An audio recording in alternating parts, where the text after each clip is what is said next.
Welcome back to Second Cup. Today we have a real treat. I have been trying to get John Mark Comer on our show for over a year, ever since I read his book, The Ruthless Elimination of Hurry, which changed my life. And if you have not read that book, please do. It did change my life too. I'm not going to lie. It is a phenomenal book. And that is not an overstatement. This book changed our life. I don't think I have ever seen you show up to an interview. We have done, how many interviews do you think we've done so far? Hundreds. Yeah, over 300. And we've had phenomenal guests. Yep. We come prepared with our notes, our bios, everything. But watching you sit down for John Mark Comer's interview with your 64-page document of notes from every book you've read that he's ever written, seeing your childlike grin, I don't think I've ever seen you kind of like geek out over someone more than him. Honestly, I'm so excited to have recorded this podcast. I'm so grateful that he took the time to join us. I actually met John Mark Comer last April at a generous giving event, and I don't know if he remembered it, but I think I literally like admire this guy. Look up to him. He's my Michael Jordan, and I'm pretty sure I've read all of his books at this point. But he just came out with a new one called "Practicing the Way." Be with Jesus, become like him, do as he did. And he's written several other books as well. But if you don't know anything about this guy, John Mark Comer is the founding pastor at Bridgetown Church in Portland, Oregon. He was pastor there for over 20 years. They actually just moved down to Los Angeles, and now he's doing some other really cool work. Obviously, he's an author. He also does podcasts. And today's conversation, look, I've listened to a lot of his interviews as well, and I wanted to give him a different experience and also learn about him in a way that, you know, I'm not familiar with myself, and hopefully you all enjoy it as well. But we talk about biohacking. Atheism. Yeah. Well, I think we threw him some curveball questions. You did. So I do want to say, since this is an early on interview within the launch of Second Cup, to all of the people listening here, I want to let you know that this is not a biblical podcast. We do not plan to be interviewing pastors in biblical tense across every interview. However, we do foresee ourselves interviewing just cool people across the world and diving deep into what gets them going and what their passions in lives are. So buckle up for a philosophical debate with John Mark Comer that happens to be biblically based. But it is fascinating how you get so deep, so fast.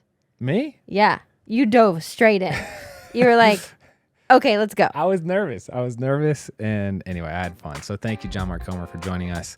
And I hope you enjoy the show as well. Let's roll into it. I want to kind of start and just dive right in, because your newest book, Practicing the Way, is all about the apprenticeship of Jesus. Yes. And I've found myself being in a position where I'm 32, we have 3 kids, but still, as a man, I just naturally tend to want to find someone to lead me and mentor me and like tell me the way, right? And honestly, in a lot of ways, your books have done that for me.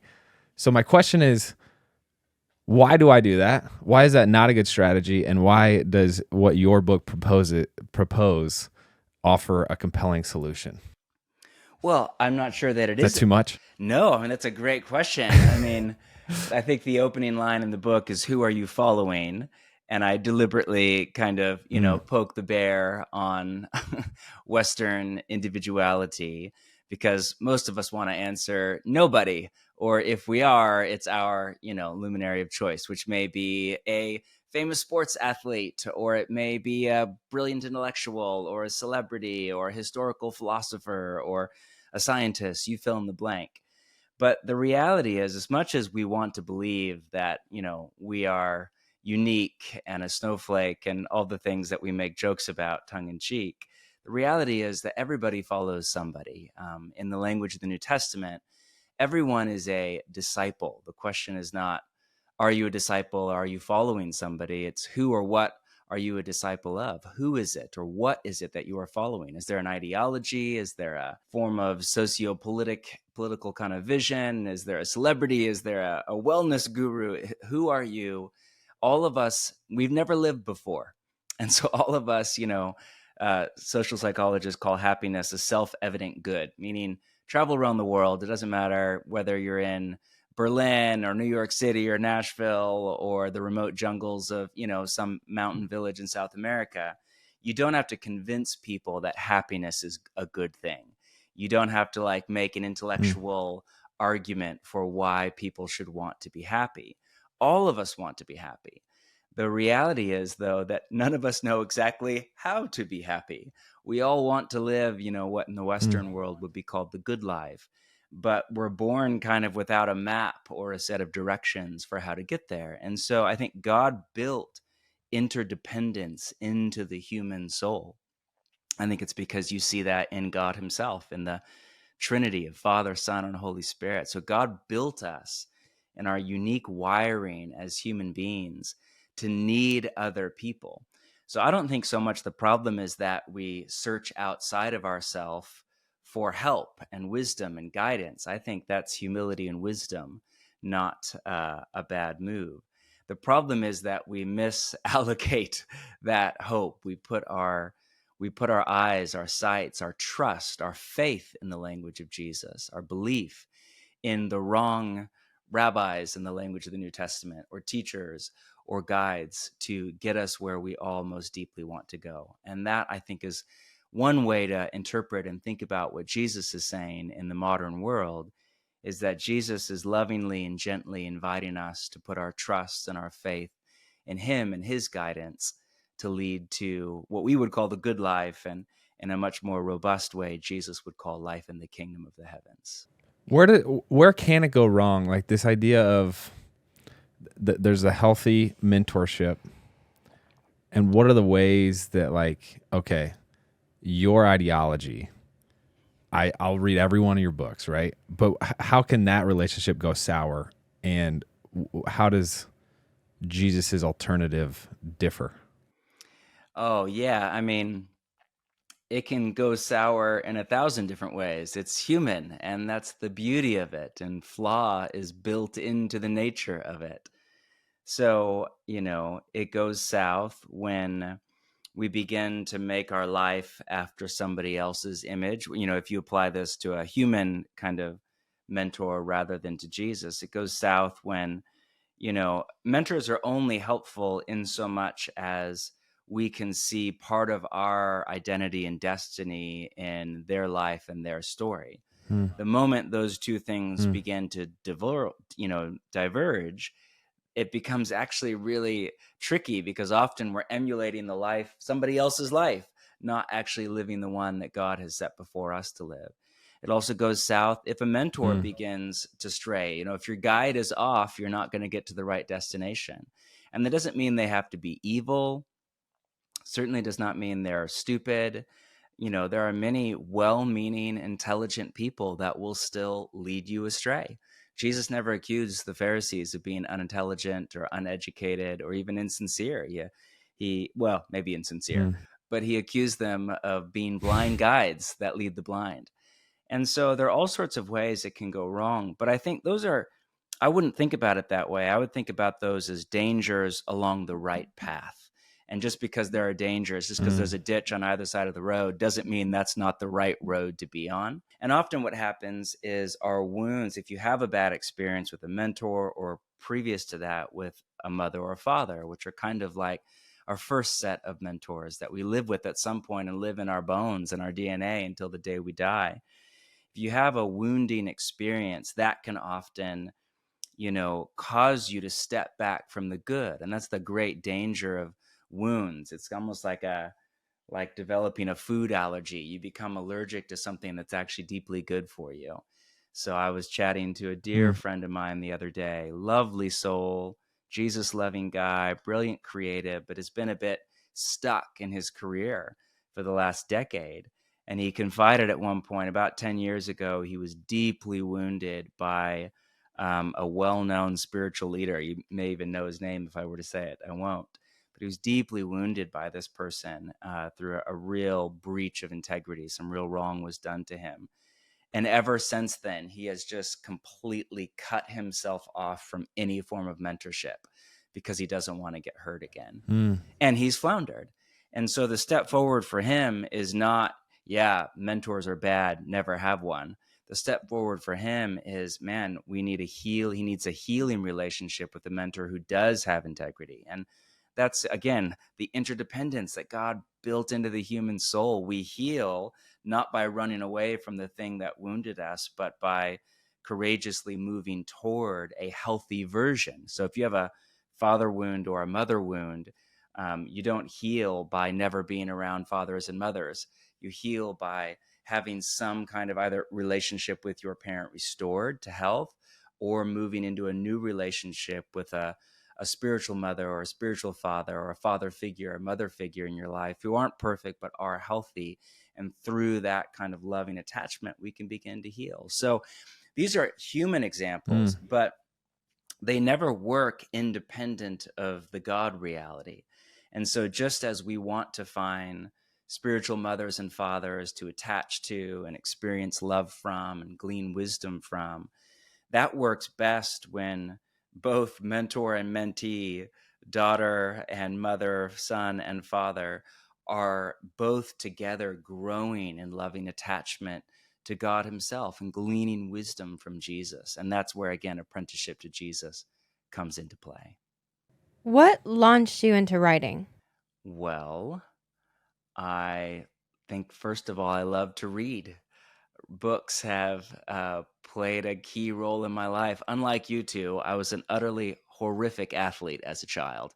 So my dad was diehard basketball player, and so I grew up, in the Bay Area, Golden State Warriors, going to games. My room just had, jerseys and pennants and posters all over of all the, late 90s greats.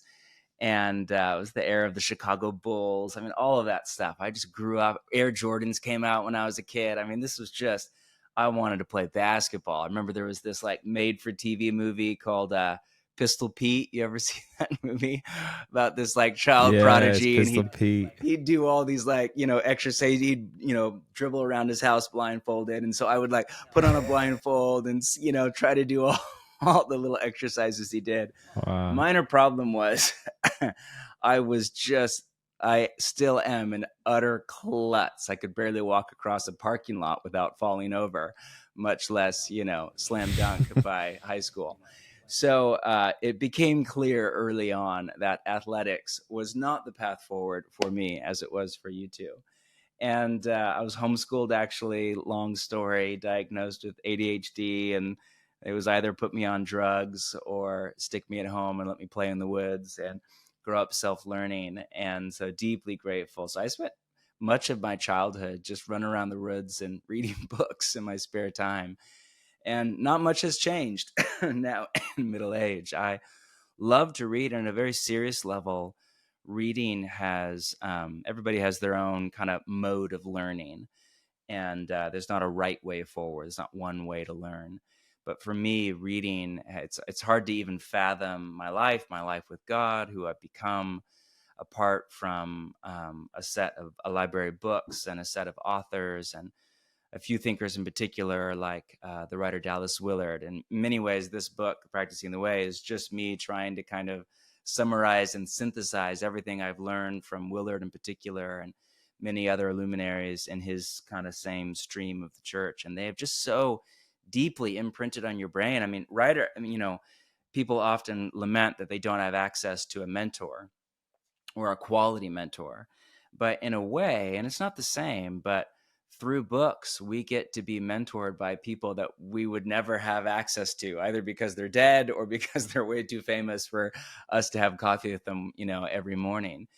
But I can spend an hour every morning living inside Dallas Willard's mind if I want, or any of the great luminaries for thousands of years that we have, collections of their works from. And so I think books have played such a deep role in my own life and the formation of my mind and the way I think about and understand Jesus. It's no surprise that even the good news of Jesus comes to us through 4 little books or biographies that we call Matthew, Mark, Luke, and John. So yeah, I think that's why I got into writing, because I love reading, because it's played a key role in my life, because I'm obsessed with the book, and because I like walking around the woods thinking and writing stuff down on paper. Sometimes, I'm sure it's the same for you. I don't know what you say when people ask you, why did you get into athletics? There's some just inner sense of intuition that I think is pre-conscious when we start following it long before we understand what the heck is happening or we're even doing. That's just this like imprint of the Spirit of God saying, and I put this love in you, I put this thing in you. And it's so God, because we often start doing it. Nobody's good at gymnastics or writing or whatever when they start. Some of us never get good, but nobody's good when they start. But yet we start following this impulse that I think in hindsight, I look back in, and like many of us, and say, oh, I think that was actually the gentle, loving Spirit of God. I think God does that even in non-Christians. And I'm not trying to offer some hetero-orthodox theology, but I just think in story after story, you see the Spirit of God at work, bringing goodness out of people the world over before they even understand what they're saying yes to, you know? So you mentioned athletics. I'm curious. I know you like coffee. You're a Portland guy. Seems like you like walking outside, doing the whole thing. Are you into like the biohacking, sauna, cold plunge vibe, or any of that stuff? Well, you know what? I'm about 10 feet from our infrared sauna and 15 feet from our cold plunge. So heck yes, bro. Yes, dude. Absolutely. Now, Yeah. I don't have your genetics. Yeah. I don't have your body. I don't have your fitness, but absolutely, man. Yeah, all that stuff. The breath work's been really helpful. Cold plunge has been really helpful. Sauna has been really helpful. I love it. When we were in Portland, we just moved to LA. I just did like the budget version because the weather is so miserable. I just went to Home Depot and for $40 bought the largest storage container they had, which is like the size of a bathtub. And I would just fill it up with hose water. And, 5-6 days a week, I just get in. Half the year you're breaking the ice in it in the morning and get in, pouring rain, snow, whatever. And it was freezing cold. It worked great. And then for the short summer, I'd pour ice in it. And obviously that does not work in LA where the weather is just heavenly, 360 days of the year. So I finally had to pony up and buy a cold plunge. And I found this one that was, more affordable than some of the crazy ones. I ordered it and the guy showed up to kind of install it at our house. And I was so happy. I have 2 teenage boys and we just watched the whole John Wick series together, and I know Jesus would probably not watch John Wick with his 2 teenage boys, but I did. I'm not Jesus yet or anytime soon. So we just watched the series and, we were pretty high on Keanu Reeves. And so this guy shows up and he's like, oh, yeah, this new brand, this is all the rage. And he had just come from Keanu Reeves' house, installing one at Keanu's house. Stop. And so, bro, John Wick. I'm practically the second John Wick. That's basically how close to biohacking I am. That's my story. There you go. Man. Freebie. I've never said that on a podcast. That is fantastic. In my life. Do your boys get in the cold plunge with you? One, I literally got to go in one time and he lasted about 2 seconds and jumped right out. Can't get him to do it ever again. The other is a hilarious kid. One of my sons is like a diehard artist. He's not an athlete either. Introverted artist, brilliant, lovely kid. He got in and he is so he just would not stop. So we actually did a competition and we had some friends over who are like very intense athletes actually. And we did a cold plunge competition, like who can make it the longest. And so, it was like a bunch of high school kids, college kids, and a couple of us adults. And, one guy does 4 minutes, another guy gets to 6, another guy, I think I went to 7.5 that time or whatever. Moses, my son, gets in at 12 minutes. He's just totally chill. He goes, I'm actually starting to feel really warm all along my back now. And I was like, ouch. I grabbed him. That's the sign of hypothermia that he did. I pulled him right out. Yeah. So he actually holds the record in our cold plunge for 12 minutes, something seconds. Gosh. Yeah, at 33 degrees. So yes, one of them does, one of them does not. Are you into supplements or anything? I just do it's expensive, which I don't like, but I really like how I feel on the AG1 stuff. So I do that. Nice. Yeah, I don't know. And I'm all ears. Tell me what to do. I think my approach to it is so much conversation here, but I would follow what I would call an integrated approach to discipleship to Jesus. So Jesus for Yeah. me is my rabbi, he's my teacher, he's my luminary and Lord. And he defines for me the vision of the good life. And in his vision of life as it was intended to be, the meaning of everything is love. It's the two greatest commandments in his language are to love God with all your heart, soul, mind, and strength, and love your neighbor as yourself. So that's like the telos, or the end goal that I am striving for with the energies of my life. But how I get from the person I am today, which is intermittent at best in my loving behaviors toward both God and my wife and children and neighbors and family and friends, into the person that God designed me to be, who is living in the love of God and receiving that love from God and giving it to others every moment of every day. That lifelong spiritual journey from who I am to who I want to be and was made to be. How I travel that journey, I'm very happy to take an integrated approach where I will begin by prioritizing all of the practices of Jesus that come out of Jesus' own life that are directly applicable to me. That would be things like solitude and prayer and silence and fasting. But then I'm very happy to incorporate any just good wisdom from the last couple thousand years of human living that enable me to become a more loving person. And I have some deep kind of broken pieces of my nervous system. I've been diagnosed, I did a bunch of brain scans with a psychiatrist, and it's a very long story, but I had this real traumatic experience as an infant where I either died and was resuscitated or almost died from SIDS or whatever you want to call it. And so the couple of really smart doctors I've worked with have basically said that did something to permanently damage my nervous system and just make my body extraordinarily anxious, just kind of always on the edge of fight or flight. And that puts you in a place if you think when you're super, super anxious, you're not like loving and gentle. And, if you almost get hit by a semi on the freeway and your whole body is just like buzzing with tingling energy and adrenaline, you're not like, you're most patient with your 2-year-old in the back seat in that moment. You're like, shut up, I just almost died, So if you live that way, not once a year when you have a close scare on the freeway, but if you live that way every day, it manifests, for me as a dad and a husband, in behavior that is irritable or easily angered or uptight. And so all that to say, stuff like cold plunging, cardio 5 days a week, sleeping a lot at night, calm magnesium, AG1, like all that stuff is really helpful for me in trying to bring my body into a greater level of consecration to God and surrender to the kingdom of God, so that I can hopefully offer more and more of it to become a person of love. So tell me what else to do. What's all the things? You're the expert, bro. I don't know what you're asking me about. I could talk off camera. I could talk off camera about this. This is like pretty much my main hobby it's supplements and trying new things and ping pong. So but I could send you some thoughts on that. But I am curious that the reason I asked to zoom out and hopefully lead us back to why I originally asked. Are you familiar with Sam Harris at all?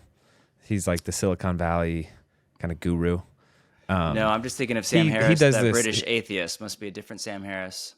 Yeah, no, I think that's exactly the guy. So he was talking about, and he does a lot of mindfulness kind of stuff. Islam is so, yep, exactly, yes. He was talking about why Islam has become so popular. I think it's the fastest growing religion, and he was saying how it's like this very macho, conquer, like man strength religion, and how that's kind of like filling this gap that is in society right now. And it just got me thinking about, okay, so like, what is so appealing about that definition of manhood, like that conquer definition? And then it got me pumped about the figure of Jesus and how he is this king who's a servant, and he's the warrior who, is playing with kids. And it's like the duality of it and the completeness of it is so unmatched that, like, when I heard that, and he is an atheist, but to me that was like such it just got me pumped about who we believe in, you know? And then to zoom in on that of like carrying into that excitement, you know, we each were athletes for a while. And as soon as my career was over, I didn't want to watch football. I didn't really want to do anything associated with it. I wasn't excited about the physical aspect of it. And, you know, I've kind of toyed around with different competitions, but I've struggled to find a reason to still be fit or care about that at all. Interesting. Like why is taking care of your physical body important? And because ultimately, until this year, it's been for performance reasons, right? It's like, how big and strong and fast can I get so that I can make the team, right? Or whatever. And now it's like, well, why wouldn't I just can't I just be a guy and not spend as much time as I am on this? But what I settled on was this concept that there is no spiritual discipline that doesn't have a physical component to it. And correct. I think that to me has really hit this sweet spot of like, okay, even like the act of worship and holding your hands up, and the spiritual carryover from that, or the practice of like walking after a meal, like these are kind of all ancient practices that have been around forever, but it's like the carryover that you get from the physical discipline to the spiritual, like in a lot of ways, the physical discipline is the easiest realm to build discipline as well, that then you can kind of like prove concept and say, okay, well, let me now apply this to a different area. So that's where I'm at now. And it's been like a really fun thing to say, okay, this is me preparing for spiritual development as I'm developing my physicality. So I don't know if I'm on or off base with that, but that's my thought. No, I mean, I think you're right on base. I mean, that's exactly what Paul writes in 1 Corinthians 9. I discipline my body as this whole athletic metaphor. You look at a lot of the early Christians, particularly the desert fathers and mothers, their favorite metaphor for discipleship to Jesus was athletics. And it was this kind of disciplining the body to bring it into, they would use words like greater subjugation. You know, that's not the kind of language we're into today. Greater surrender to Jesus. And, you know, I mean, even the language, spiritual disciplines, that's not language used by Jesus. It's not language found in the New Testament. That's modern language. And it's not bad. You know, Willard used to say, don't call them spiritual disciplines, call them disciplines for the spiritual life, or disciplines of the spirit. And the problem with saying spiritual disciplines is Western people incorrectly hear that phrase and interpret it to mean like non-material disciplines or body or non-earthy disciplines. And nothing could be further from the truth. I mean, all of the quote spiritual disciplines are for the most part things we do with our body. Solitude is taking our body away from other bodies and our ears away from other mouths and, sources of noise. What's the center of the Church of Jesus?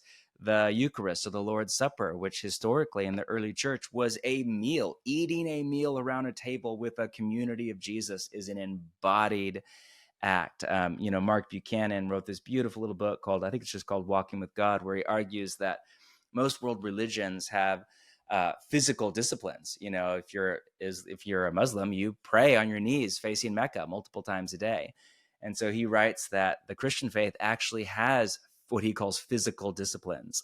One would be the Lord's Supper, another baptism would be another one, and another would be walking. He argues that actually walking with God is not just a metaphor in Scripture, that our bodies were designed to walk. And of course, you would know all the new neuroscience stuff around bipedal motion and what it does to integrate our memory and our subconscious and our conscious, and to kind of integrate the pain of our life through our story. EMDR is all based on that new form of therapy on healing trauma, is all based on the bipedal motion that God put into our body, all that stuff. So yes and yes and yes. Dude, okay, can I say two more things? I know you have questions to ask, babe, but Keep I've just been going. thinking about this. Keep going. Well, this is the other thing. So I went on this like 3-year heater of just reading books. Good. And I was like, dude, this book thing is like, it is books are cool, dude. It's the most basic dumb thing to say out loud, but like when you get it and you like, anyway.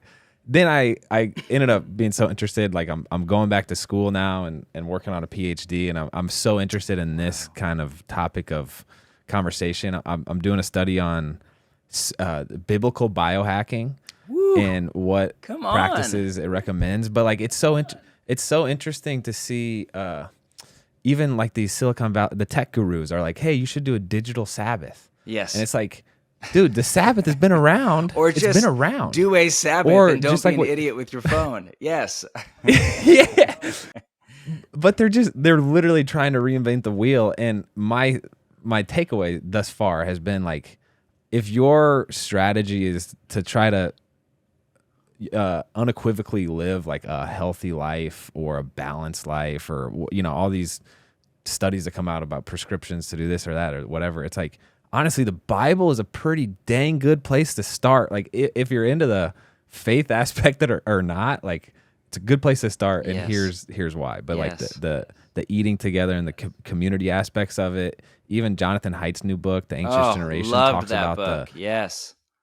Yeah, it's amazing. But like he talks about being in church together and the effect that singing and being like together in that act of worship has on the connectedness. Yes. It's so crazy. Dude. Yes. It's like, and he's an atheist as well, I believe. So anyway. Yeah, but he's very friendly to the Christian faith. I mean, because he's a social scientist and he is aware that, contrary to the polemic of the media, religion's really, really good for people in general, and Christianity in particular is extraordinarily good. It makes, when it is let loose in people's lives, all the stuff we read in the news is when it's not let loose in people's lives. When Jesus is really let free to roam in the heart and lives of people, he produces joyful, kind, resilient, happy, peaceful, courageous, non-obsessive, just communal people. And that is really, really good for the whole world, So yeah, I could not agree more. That there's a little, if you love reading, there's a little book by Dallas Willard that almost nobody talks about called, it's kind of an odd title, Knowing Christ Today. And you should read it. It's really short. It's not hard to read. And it's kind of a popular level kind of Christian version that does some of his work that he did. He was actually a philosopher at University of Southern California. So I know him kind of as a teacher of spiritual formation, wrote all these Christian books, but that wasn't his job. His day job was he was a philosopher and a professor. And his specialty in philosophy was a field called phenomenology. And his kind of major academic contribution was this book called The Disappearance of Moral Knowledge.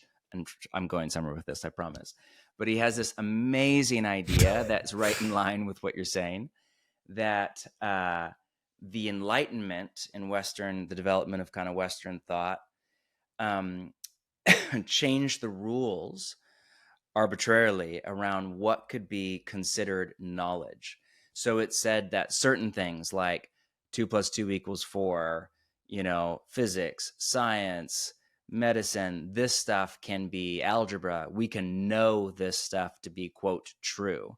But other things like sex ethics or marriage or generosity versus greed, or that these things are, or God or faith or spirituality are not knowable. They're not in the realm of knowledge. They're in the realm of, quote, belief, which is just in Western thought, opinion, feeling, intuition, bias, whatever. And so Willard really challenged that. And he would say, and I think he would point out that so many of the teachings of Jesus don't have commands in them. So when Jesus says, it's better to give than to receive, or another way to translate the Greek there is, you will be a happier person if you practice generosity than if you focus on getting more things. That's a very valid paraphrase of what Jesus said. Notice there's not a command in there. He doesn't say, don't own more than 10 pairs of shoes and give this percentage of your income away every month to the poor. He just makes a statement about reality. You will be happier if you give than if you receive. That generosity is a surer pathway to the happy life than consumerism. He just states reality, and then he lets us either live in greater alignment with that reality through giving stuff away, or live in dissonance with that reality and try to chase the American life script and hoard our stuff for ourselves and become more and more neurotic and discontent and unhappy. That's how so many of Jesus' teachings work. The last shall be first, the first shall be last. He who humbles himself will be exalted. Like, he just makes these statements about reality. So Willard argues that in the same way that there are natural laws to the universe, like think of gravity, like what goes up must come down, right? We think of that as just, that's knowledge, that's fact, that's not opinion, that's not subjective. It gets super complex when you're out in the universe and stuff. But here on Earth, if you jump out of a tree, you fall down. And Willard would argue that in the same way there are natural laws to the universe, and if you know what those laws are, you can actually harness those laws, and you can make things like an airplane or a rocket ship that can like fly into the air because you've figured out what the laws are and you've figured out how to build something that can actually capitalize on those laws. Willard would argue that in the same way that there are natural laws to the universe and to the trees and gravity and the air currents all around us, there are moral laws to the human body and the human person, that just as true as gravity or E equals MC squared, that's a statement about reality. And so Willard would argue that Jesus is giving us, quote, moral knowledge, meaning like access to the way God built our bodies to thrive. And just like gravity or nutrition, you can believe whatever you want about McDonald's, and you can stick McDonald's in your body 3 times a day, believing whatever you want, but you're not going to win that battle because you're trying to fight reality. And the reality is you're putting something into your body that is less than ideal. And in the same way, we can believe whatever we want about money or sex or marriage or divorce or God or faith or politics. But if we're putting the wrong stuff in, we're going to damage our body and our soul. So all that to say, could not agree more. I think you might enjoy this little book and the idea of moral knowledge. It's just Hebrews calls it, the Bible calls it chokmah or wisdom. It's access to the way things are meant to be. Thank you for the recommendation. I'll check that out. Last thought, I think it's related if I phrase it right. I worked out this morning. We're coming out of this really hard phase, Shawn and I. We have a 6-month-old child. Oh. And we have a 2.5-year-old and a 4-year-old. Oh. And this third, life has been humbling. And it feels like we're just what's more difficult, being a the professional page on that. athlete or having 3 kids under 4 years old? So this is my exact point, dude. People are always talking about like, yo, wake up and do a 4 a.m. workout or wake up and do a morning cold plunge. And it's like, yes, okay, that's all important, but try to freaking be married for 40 years or try to raise a family of kids who are well adjusted. And it's like, to your point, it's almost like all of these things are, it's just the funnel that ultimately, if you add the layer of faith or the spirit, I think it like really brings it to a different type of color. Like it brings it to life in a different way. Beautiful. And so, yes, I agree with what you say. So thank you. I'll stop talking. It's your turn. I feel like my questions are surface level compared to the depth we're going. But I had a question about atheism since it got brought up multiple times. And my general thought with you being a pastor and your knowledge and wisdom in your field is, where do you think it stems from? And I ask that because 2 heavy hitters that you guys mentioned who are atheists, you even said are very friendly to the Christian faith. And I have even been around people who claim to be atheists.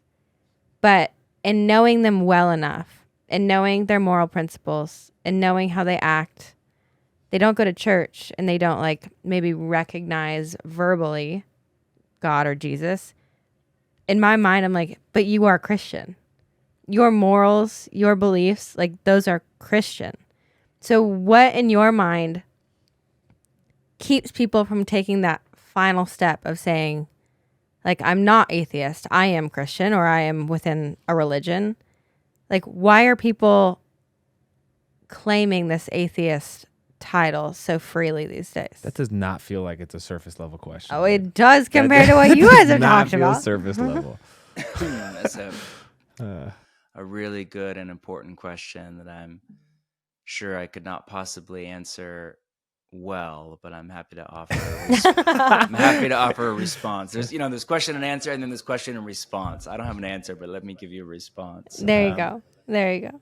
What comes to mind for me is to remember that everybody's on a journey, and every once in a while you hear another story of some famous atheist intellectual who had some radical experience with Jesus, and we love those moments as followers of Jesus.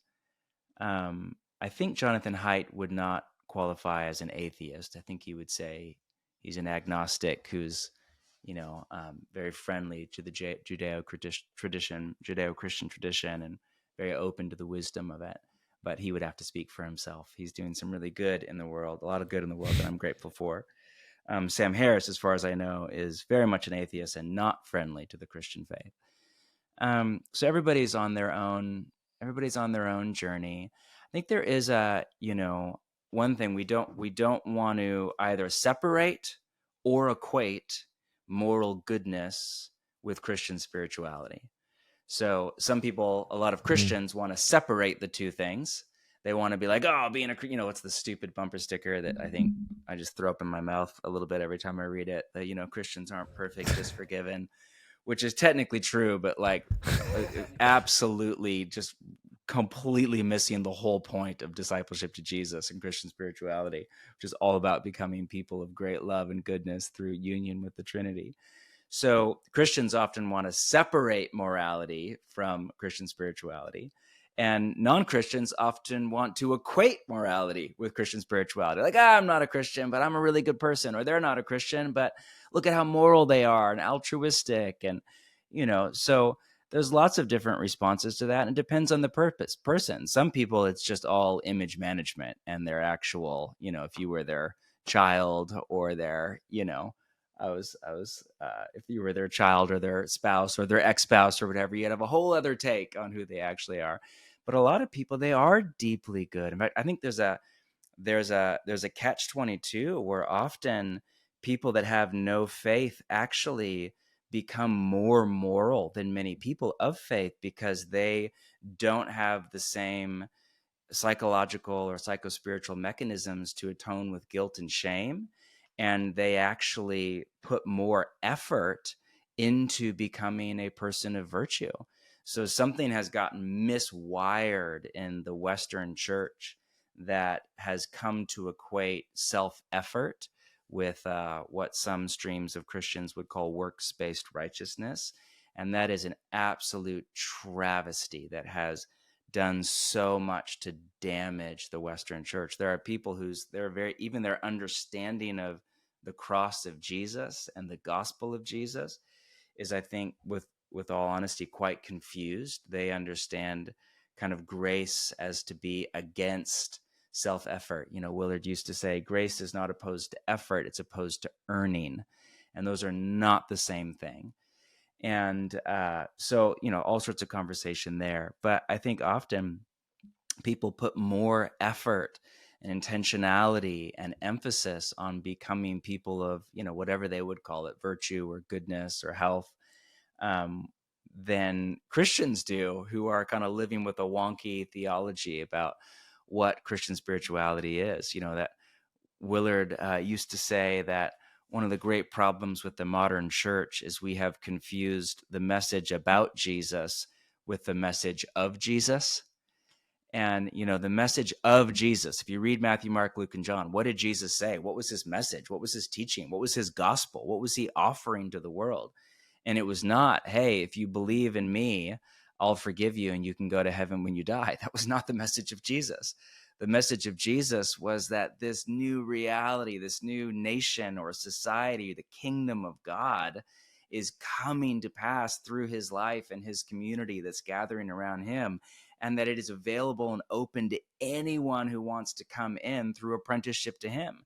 And if you follow him or if you apprentice under him, then you can begin to experience the same quality and quantity, but of life that Jesus had. You can begin to experience his joy and laughter and sense of humor and deep relational connection, his courage in the face of suffering, his capacity to forgive people, that full on torture you, slander you, kill you. You can stand in the face of death with no fear. You can live free of anxiety and worry and attachment to materialism and greed and the constant, exhausting, crushing grind to get more and more. You can be free of all of that, and you can live as a blessing and let the love of God flow through your body to the world. That all of this is available to anyone who wants to open their life to the Spirit of Jesus and apprentice under him, train under him into becoming these kinds of people who live together in the kingdom of God.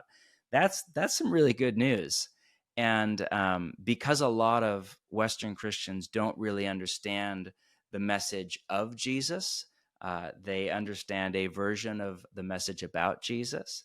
They often, I think, miss out on the glorious possibility of what can come to us if we follow after Jesus and who we can become through him and through integrated, discipleship to him. So atheism, Shawn, is one of there's very few things in the world today that haven't been done before, around before. What did Solomon say? There's nothing new under the sun. So all the super smart people that none of us listen to, they read something on the news or hear some new ideology, and they're like, oh yeah, that's just a new version of this thing. That was actually in the 4th century BC, or in the 6th century, we decided that was nonsense. And, some new person's blogging about it today with different language. But one thing that is genuinely pretty new is secularism, which is an attempt, whether you're an atheist or not, an attempt to live and even flourish in life totally apart from God or any transcendent source of moral authority. And some people think that's the best possible way to live. And then some of us read the news and we interpret the breakdown of our country and many other things to be, this is what happens when an entire society attempts to live without reference to God. It's inevitable.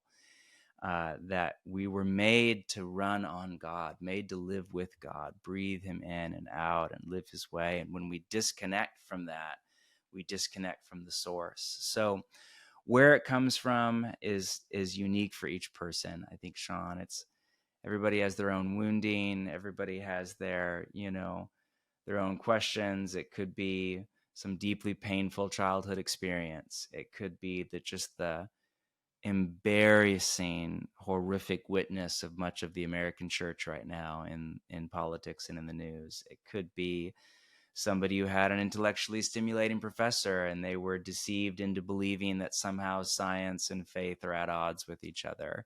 It could be because they misread molecular biology, and they read the data points and they somehow misunderstand it to mean therefore there cannot be a God, or whatever it is. So I think everyone has their own way they got there, and none of us are fixed in time and space. We're all on a journey, so rambling response, no answer there, but that's kind of how I think about it. That was a wonderful response. Thank you for that. I'm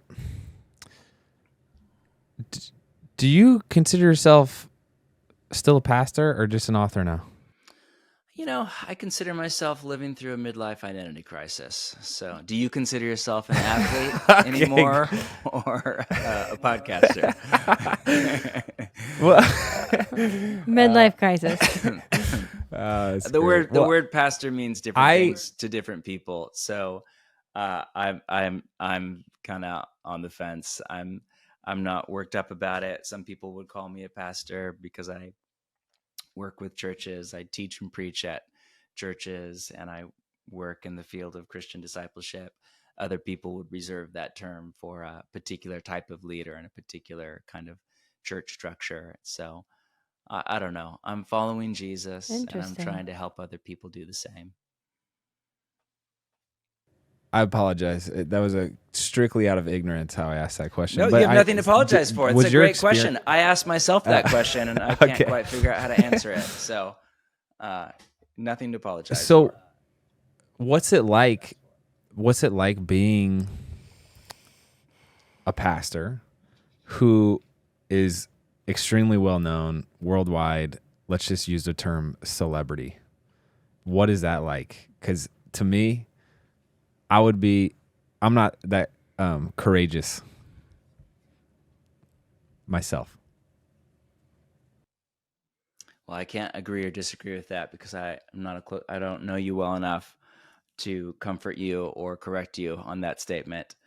Um, yeah, I mean, obviously, I would loathe the word celebrity, um, but let's just leave that on the table for now.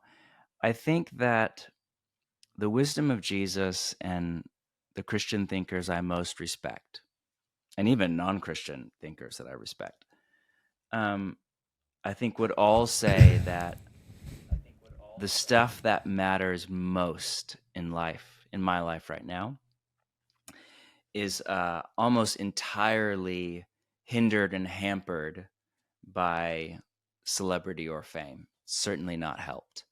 So it's an honor to do the work I do. It's such an honor to write a book and have anyone read it, much less, a fair number of people read it.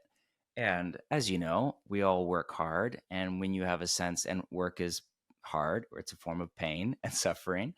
And when you have a sense that your work is meaningful and it's helpful to other people, that's deeply rewarding. So I love that. That's a real gift. So I don't want to downplay the privilege I have of getting to write and teach and do some of what I feel made to do, and have other people, some, not all, but find it helpful. But at a personal level, all the stuff that matters most, like think about just the kind of person, set aside work. What kind of people do we want to be? Or another way to phrase that is, what kind of people does the Spirit of Jesus and a life of following Jesus produce, right?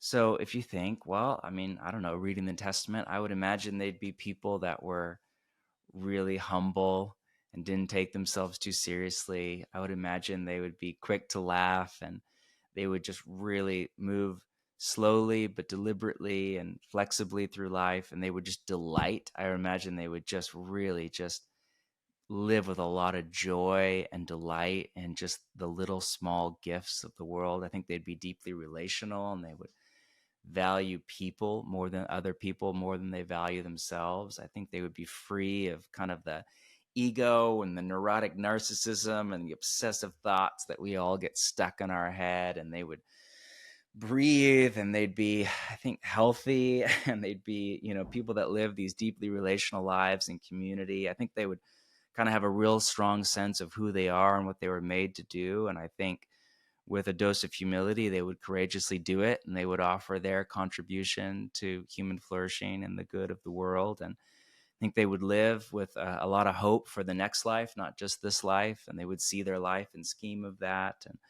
And they would be able to think about death without fear. And they'd be able to think about grief and loss and move deeply into emotional pain, and sit in all the feels and sit with others in emotional pain and grieve and lament, but yet not lose their sense of center and self. And I think they'd be deeply good husbands and wives and moms and dads and brothers and sisters and friends and all of coworkers, all of that.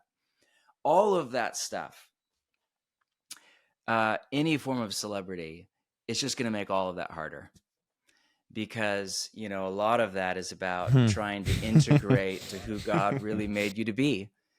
And, all of us live with this kind of projection out into the world of this image. And this can be like a full on, brand marketing. We got 3 people working for us and running our Instagram and our TikTok. And we got brand markers and a brand guideline for whoever you are. It can be that extreme version, or it can just be the very normal human version of what Jung called the ego. And he didn't mean the ego like pride. He just meant like the us that we think we are and want to be and try to pretend to be when we're just chatting with our friends over coffee. It's so subconscious. And then we have what Jung called the shadow, who we actually are, the full realm of us with, man, I got a 6-month-old and I'm exhausted, and I got this, and all the contradictions that make us up. I'm a former professional athlete and I don't want to exercise today. And I'm a mom who wants to love Jesus, and right now I just want to wrangle my little kid. Maybe that's not you at all. I don't know. But it's certainly been me lots of times. And all those contradictions that make us up. What celebrity does is, it, instead of closing that gap, the best people we know are like these just integrated, peaceful people that have just They are so grounded in their own skin, so present to their body in the moment, at peace with the pain of their story, yet joyful and hopeful, attentive to goodness. I mean, they are just so grounded and integrated. What celebrity does is it exacerbates, it widens the gap between our ego and our shadow, between our image and who we actually are, and the work and the journey we're on. And it makes closing that gap nothing but harder. It's why you look at, I mean, just think about the number of ex-Disney Channel, childhood celebrities that are just neurotic messes in their adulthood. And that's not to criticize them. I don't think that the 8-year-old soul was designed by God to bear the weight of fame and celebrity. I just don't. I think it was one of the worst possible things I could imagine happening to a human soul. I think about my kids. One of the, one of my sons, for a little while got on a little talent agency in Portland doing like some local commercials. And he's a super charismatic kid. And, he barely did anything, but he had a blast. Did a couple commercials, did some funny stuff. He's a very precocious, kind of verbal, fun kid. But I used to live in fear. I remember the first season, about the same time, the first season of Stranger Things came out. And like all these, kids who were, I don't know what they were at the time, 13, that nobody had ever heard of, somehow got cast in this thing that became this sensation. And then all of a sudden these, 4 or 5 high schoolers became like household names in much of the world.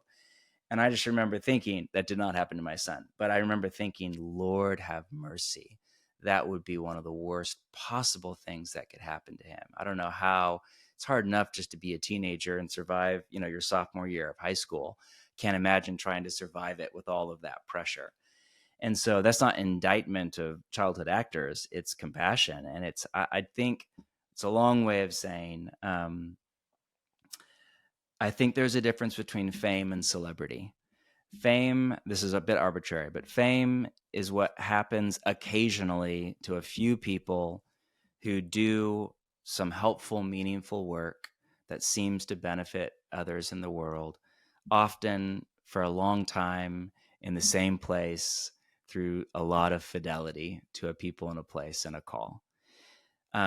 And some people become famous, and I'm really grateful they do. I think of Tim Keller. I think of Dallas Willard, who was kind of famous in his own way and has indelibly imprinted on my life for good. I'm so grateful that he became known enough for the goodness of God in him to bless me. Celebrity is when people intentionally pursue building a brand or a business or a revenue stream or a website or a platform or a following in order to generate this life or image or following or career or book sales or whatever.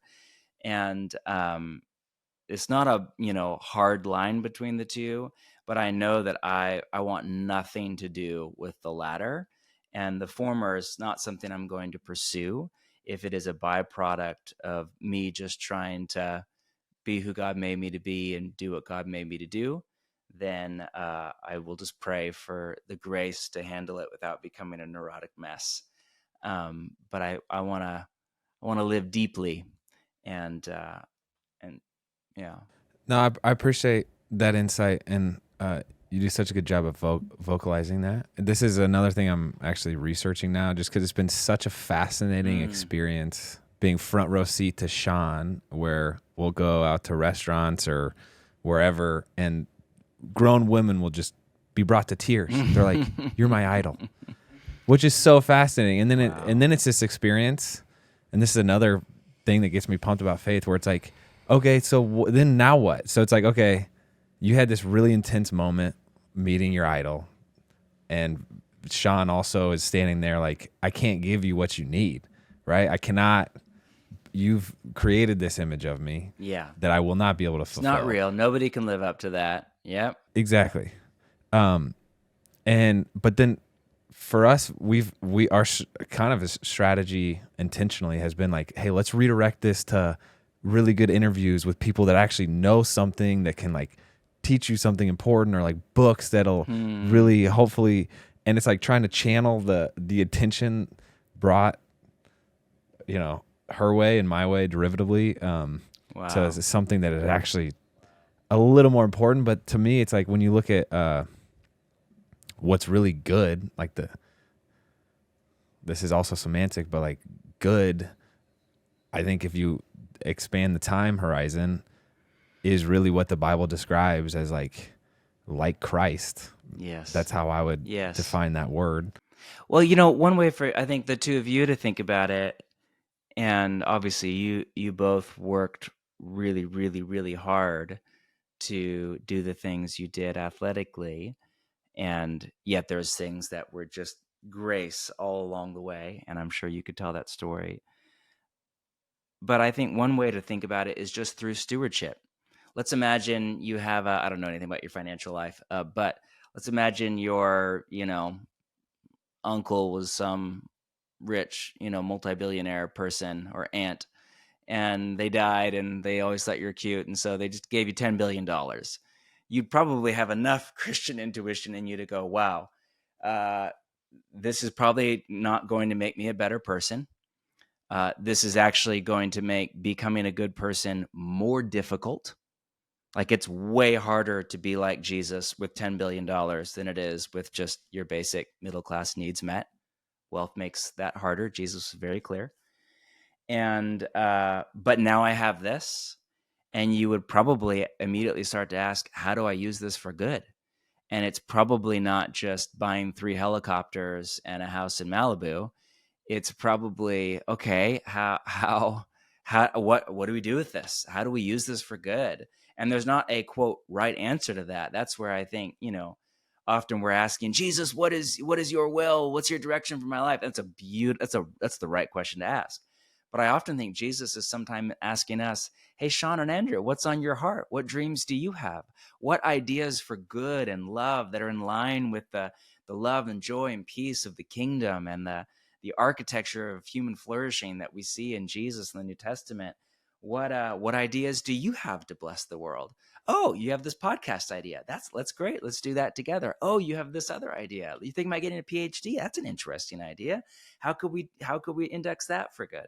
So I think it actually goes both ways, and a lot of Christians don't realize that, especially the really serious Christians. We don't realize that the highest pinnacle of spiritual maturity is not just surrender. It's actually cooperation with the Spirit of God and becoming co-workers or friends of God in the language of the New Testament, where we're working together in the language of Revelation. This is very Bible language, but to rule over the earth. So all that to say, I think if you were given $10 billion, you would kind of intuit, man, we got to do something good with this, and we got to get creative and wise. We need to bring people around, and we not let it ruin us. I think, fame, celebrity, what both of you have, it's just a form of wealth or power. It's a different form, and it can be monetized and normally is. But it's the same thing. You've been given this gift, and you're stewards of it in the language of the New Testament, in the language of Jesus. That's Jesus' language. Half of his parables, some scholars argue, are about stewardship. Half. That's nuts. Even if it's close to, even if it's 30%, that's gigantic. So obviously learning to steward whatever form of wealth has been given to us, whether it's financial or in another form, talent, intelligence, fame, celebrity, opportunity, listenership to a podcast, learning to steward that well. This is all, and you don't have to be a former Olympian or a best-selling former pastor, whatever midlife crisis author, to have this be the call of God in your life. All of us have wealth, have resources, have talents in the language of Jesus that we want to steward well. And this is just a key part of human flourishing. It's a key part of what it means to be a man or a woman in God's good world. And it's a beautiful and essential part of our discipleship to Jesus. Do you feel like you're right on the sweet spot of your calling, of where Jesus put you? I don't know if we ever get right on the sweet spot. A mentor once said to me, get 80% of the way there. Life has got too much life in it. You're always just like, yeah, but I got to do email. And yeah, but this grumpy person is mad at me. And yeah, but this great idea turned out to not actually be that great of an idea. So I think if you can get 80% of the way to your calling, you are way ahead of most people. Yeah. So I think I'm definitely getting there. And I think I'm, closer and closer. I don't know that I would say right in the sweet spot, but some of that is because I probably get confused in my mind about what the sweet spot is. And I probably think of it as just all the stuff I love to do. And, there's a lot of stuff that I think of, like parenting. I don't think I'm an especially great dad. I think I got 3 wonderful teenagers. I struggle and I don't feel naturally gifted to like parent teenagers through all the teenage drama. It's not especially life-giving for me to have like conflict with my 18-year-old son trying to help him adult. But yet that is absolutely the sweet spot of God's call in my life. Like that is the calling of God in my life, is to love my wife. And there's a lot of things I don't know about, but I know that is in there. And then, I'm at that seam in life, again, I don't want to read my story into yours, and you guys are, much younger than me, but I did a lot. Like I feel like I could die today. And I actually had this a little bit of a morbid thought, but I pray every morning with this, it's fake, it's not real, it's made out of ceramic, but a skull right next to my prayer chair, just to try to, it's the ancient Christian practice of remembering your death daily, and just to try to remember, like, I'm going to die. This life, I'm not going to live and live and live and live. So how do I want to spend this day?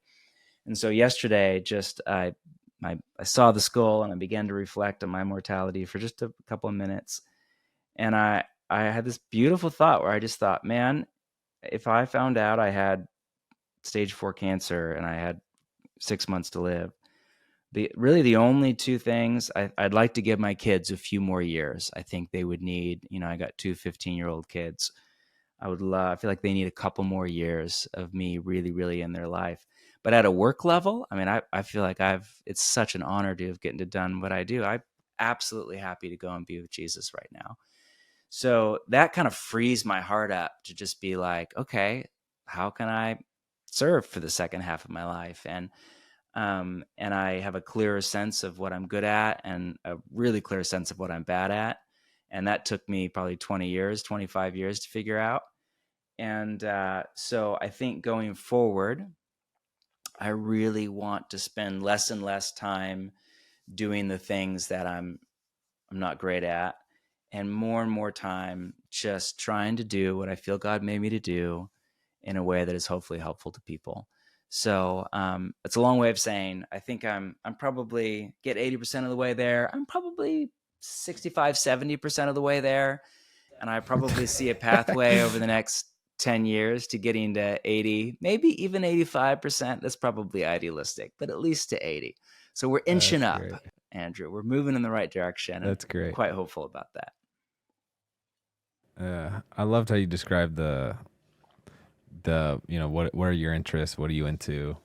And that to me has been one of the biggest blessings of parenting, where it's like this treasure hunt of discovering who your kid is. And our daughter loves rock climbing. Oh, I don't know where she got that. Yeah. Our son loves, he loves these little electric motor. And it's like, man, please share all this with me. And so that I can help you with this. And it just, like the parallel to faith is, I'm brought to tears by it sometimes. I'll make the last thing, not a question, but a statement. Yesterday we were with an older couple, and they lived on this epic mountain in Nashville, or hill, I guess, in this epic house. And I was talking to them about what they're into. And I think they have kids, but they spend all their time in Vegas, like hitting the slot machines, which, again, everyone has their own path. But I think it's in practicing in the way you talk about age, and like how age kind of reveals interesting things. And I was just tangibly reminded yesterday of like, okay, I see where this path ends. I see, breadcrumbs of how they got there, and that's not necessarily the path that I want to take. Yeah. And when I think of what's been beautiful about, I'm 32, but when I look back, it's like we have this wonderful community and these deep friendships, this men's group that I've been a part of. And I want more community to be where my path ultimately takes. Yes. Anyway, all that to say, beautiful. Your recent book, Practicing the Way, is certainly, it does a great job at vocalizing and describing a path that I'm really excited to take. And I would just give a call to action to our listeners. If you're interested in the things that we talked about, if you are intrigued by how John Mark Comer speaks or navigates life, then I would definitely recommend checking out that book that we'll link below and other books as well. But I can't thank you enough for the time. Thank you for the patience in helping set this up. And thank you for all your work. My honor. You guys are such a lovely couple. I can't wait to see where you go. Don't aim for the house on the mountain. Aim for the stuff you're aiming at. I keep thinking of that line right now. My wife loves to say it. It's kind of a brutal line, but I think the line is, by age 40, you get the face you deserve. And you often see people, and they might be beautiful people. They might be famous supermodels, but their faces begin to take on just this countenance that is not it's not the joyful, loving countenance of Christ. And so anyway, you have lovely countenances. May you stay on that path. Thank You got you. 8 more years, Andrew, to get the face you deserve. I'm just kidding. 4 years, you're cemented in stone. So no, you're on a lovely path. I love the question. This was really fun, by the way, because I do a lot of these, and you get normally a very similar set of questions. I don't normally get asked about supplements and biohacking and cold plunging. So you're just loving it. It's just great stuff, and not much about atheism. So it's great stuff. It's a real delight to be with you. May our paths cross again soon. I look forward to it. Thank you so much. Thanks for playing along.